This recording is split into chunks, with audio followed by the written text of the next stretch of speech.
I've received a few emails and letters from people who are like, I am a vampire and that's not how it is. And I'm like, okay, dude.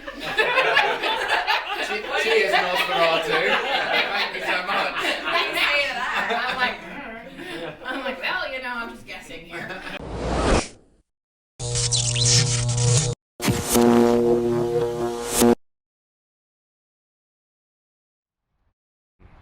Hey, I'm Ben Silverio with the Pretentious Film Majors for ScienceFiction.com, and we're here at the Franklin Mills Mall, where some of the cast and the creator of the Mortal Instruments are here to meet their fans. But earlier today, we got to sit down with them in a roundtable interview to talk more about the movie. Check it out.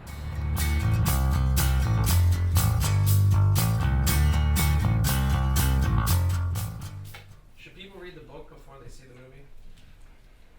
What's that? I guess that's for me. I think we say, is that a question?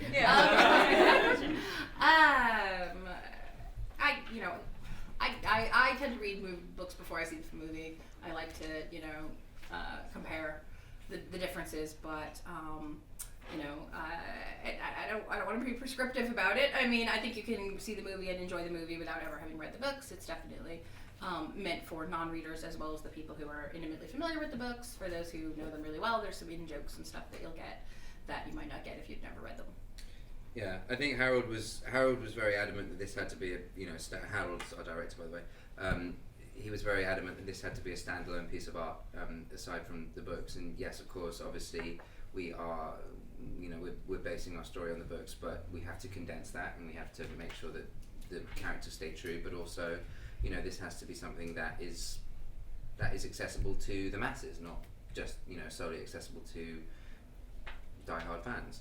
Also, for any audience member who is not aware of what's going on in the story, don't worry, because Clary asks 10 million questions every 5 minutes. So I really play a part as one of the audience in a way, because it's all happening through my eyes, and it's a world that I'm a part of that I don't know that I'm a part of yet, and I don't understand things yet. So, like you said earlier, not to be expositional, but to invite new people into the series, I do act as that kind of person who is confused anyway as Clary and can clarify things for an audience member if they don't know what's going on.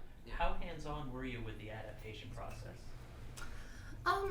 They definitely invited me to be part of the process, to be very hands-on with the casting. I had a veto vote, which is very unusual. Like, I could say no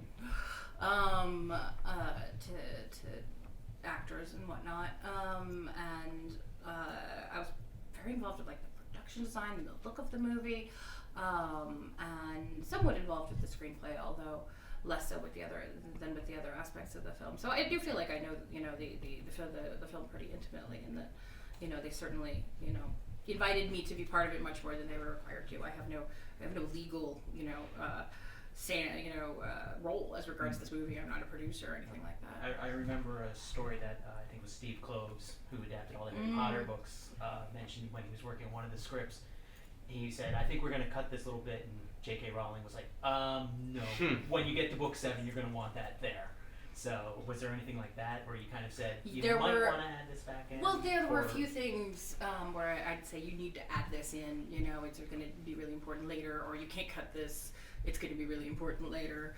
If you remove it, it'll backfire on you if there's a movie 2 and a movie 3, because you won't have laid that groundwork. Or there'd be stuff where I'd say you can't do this.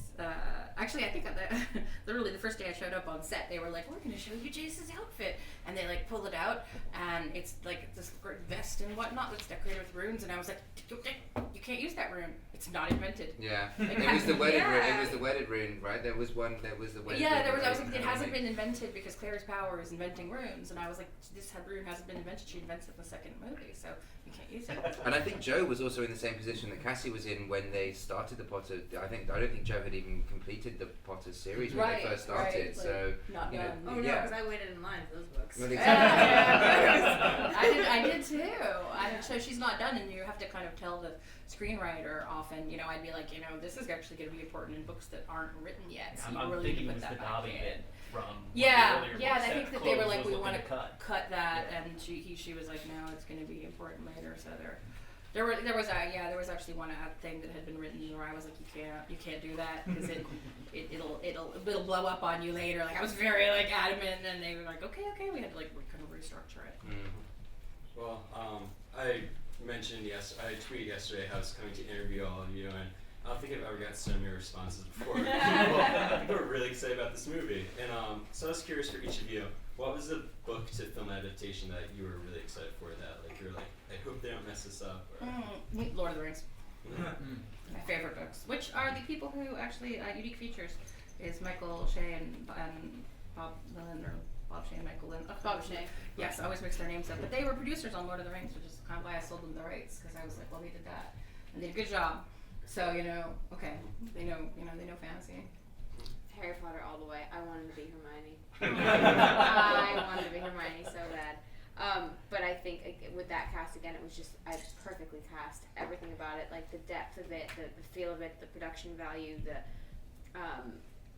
magic, everything to me was exactly how I had planned it in my own head. And yeah, for me, I can watch them over and over again. And for our generation, I mean, that was awesome because we got to see a complete progression of not only not only the writing possibilities, but also the visual effects and the special effects. You watch the first movie. I mean, I remember when the first movie came out, I thought that was the fucking coolest thing that I'd ever seen in my life. and now I sit there watching the first movie and then watching the last movie and go, like, oh my god, they've done so much. Like there was so much. Like it was insane. So that was really cool. I suppose for our generation to grow up with.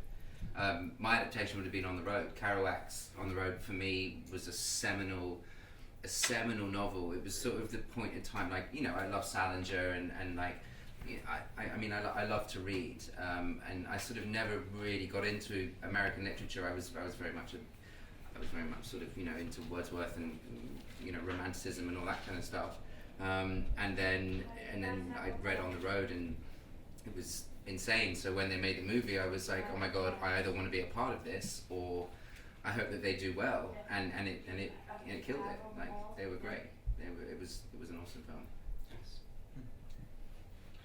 Lily, I read that you were a fan of the series before you were cast as Clary. Do you think that helped you in preparing for the role, and what do you feel you have in common with the character? I definitely was a fan of the books before I was cast. I read the first one and then heard they were going to make it into a movie, so I sent every email out that I could. I called. I was like, how do I get involved? Who's producing it? Who's directing it? And it organically kind of happened that I got the movie, and so to play a literary heroine that I already felt like I knew pretty well was a total dream and a huge honor. And what I loved most about her, or what I associated most with her at first, was her relationship with her mom. I'm so close with my mom, and for a book to portray somewhat of a typical mother-daughter relationship at the beginning, where the getting annoyed at the mom because she wants you to come home earlier, just the typical relationship, to then have it progress into this situation where her mom gets taken and she goes after her and will do anything, will stop at nothing to get her mom back. It's that ultimate love and loyalty that moms and daughters have with each other that isn't normally shown. It's mostly about a mom trying to relate to her daughter, not a daughter trying to find her mom. And I thought that was a really cool twist on a relationship that hadn't been told before. And she's feisty, determined, compassionate, passionate, and never victimizes herself. And when I was younger and I was a journalist, I was pitching talk shows at 15, 16 to every major network, and I got told no every day. And I never took no as a no, this isn't for you. I took it as no, not right now. And that's what Clary does. She just keeps going. So Jamie, you're no stranger to the young adult film genre, and now you're in a new one that's going to be big. I was wondering. Well, we don't know, but thank you. You have to say that because it's good for your piece, but thank you. Yeah. So I was wondering if there were any franchises out there right now that you'd like to conquer next after this one. Oh, that's a very, very loaded question, isn't it? So what casting directors do you Exactly. Hubbard, if you're listening, I suppose I don't know. I did the pilot for Game of Thrones like many years ago. It was just before I did a TV show for the Stars network called Camelot. They asked me to go back and rehash my role, but it was only 3 episodes, and I was like, look, I need to work. I need something that's gonna keep me going over, because right now I'm basically probably on the streets, you know, in a couple of months' time. So I needed something that would tie me over. So King Arthur. So King Arthur came along, and I was like, yeah, fuck it, whatever. I'll take that. I'll play, you know, a historical figure and try my best. So what would I like to do next? I would love. This is going to sound really cheesy and probably slightly generic, but I'd love to just continue doing this right now. You know, like, I'm stoked to be able to go to work. Like, I'm stoked. I'm 24, you know, almost 25. I still find it ridiculous that I'm paid to do this. Like, I'm happy if anyone wants to employ me. I have no career plan. There's no career plan for me. I just want to continue working, and no matter what it is that I do, I just want to get paid to do what it is that I love, because there is no chance in hell that I'm going to be a scientist or a mathematician, because I suck at that. And if I'm your brain surgeon, if anybody, you know, needs brain surgery, don't employ me, please. Seriously.